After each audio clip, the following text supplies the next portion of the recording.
بسم اللہ الرحمن الرحیم۔ السلام علیکم دوستو، امید کرتا ہوں کہ تمام دوست ٹھیک ٹھاک اور خوش ہوں گے۔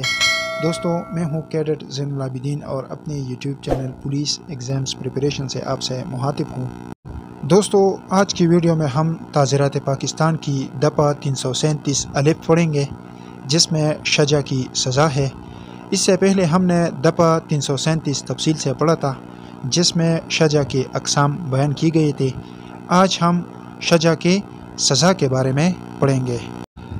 اگر کوئی شخص کسی دوسرے شخص کو شجع خفیفہ پہنچاتا ہے تو وہ زمان کا مستوجب ہوگا اور اسے بطور تعزیر ایسے قید کی سزا دی جائے گی جو 2 سال تک ہو سکتی ہے، یعنی اس سے زمان بھی لیا جائے گا اور اس کو قید کی سزا بھی دی جائے گی جو 2 سال تک ہو سکتی ہے۔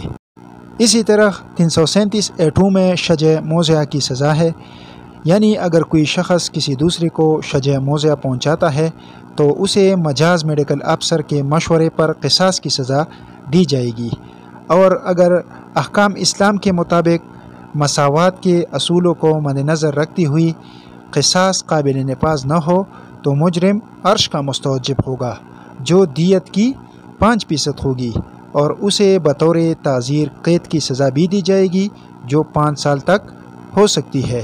یعنی شجع موضع پہنچانے والے مجرم کو 337(2) کے تحت مجاز میڈیکل افسر کے مشورے پر قصاص کی سزا دی جائے گی، لیکن اگر مجاز میڈیکل افسر کا یہ رائے ہو کہ بالکل اسی طرح کا ضرر اس مجرم کو نہیں پہنچایا جا سکتا جس طرح اس نے ضرر رسیدہ کو پہنچایا ہو، تو پھر مجرم جو ہے اس کو عرش کی سزا دی جائے گی، اور یہ عرش دیت کی 5% ہوگی، اور اس کو اس دیت کے ساتھ ساتھ قید کی سزا بھی دی جائے گی جو 5 سال تک ہو سکتی ہے۔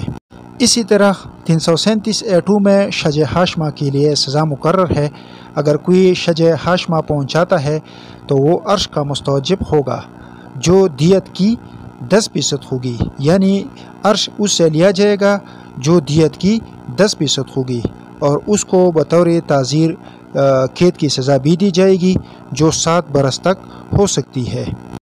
اسی طرح دفعہ 337(4) میں شجع منقلہ کے لیے سزا مقرر ہے۔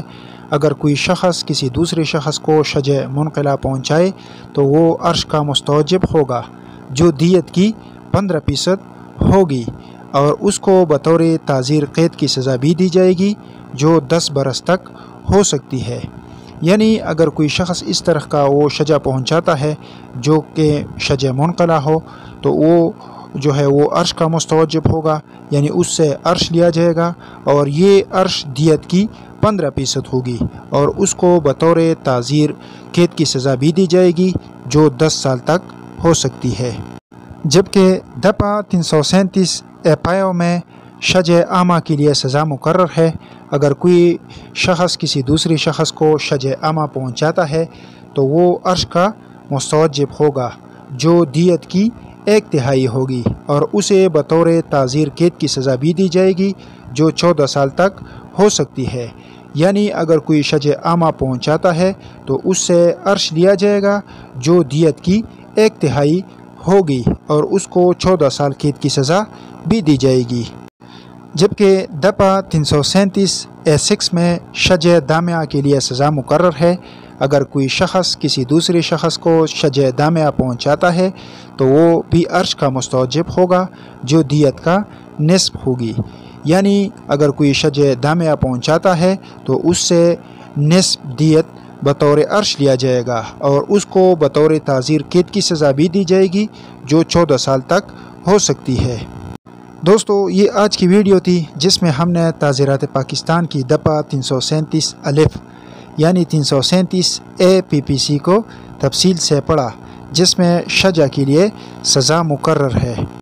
دوستو، آج کی ویڈیو اختتام پذیر ہوئی۔ اگر آپ کو یہ ویڈیو پسند آئی ہو تو لائک اور کمنٹس ضرور کریں، اور نئے ویڈیوز کے لیے میرا چینل ضرور سبسکرائب کریں۔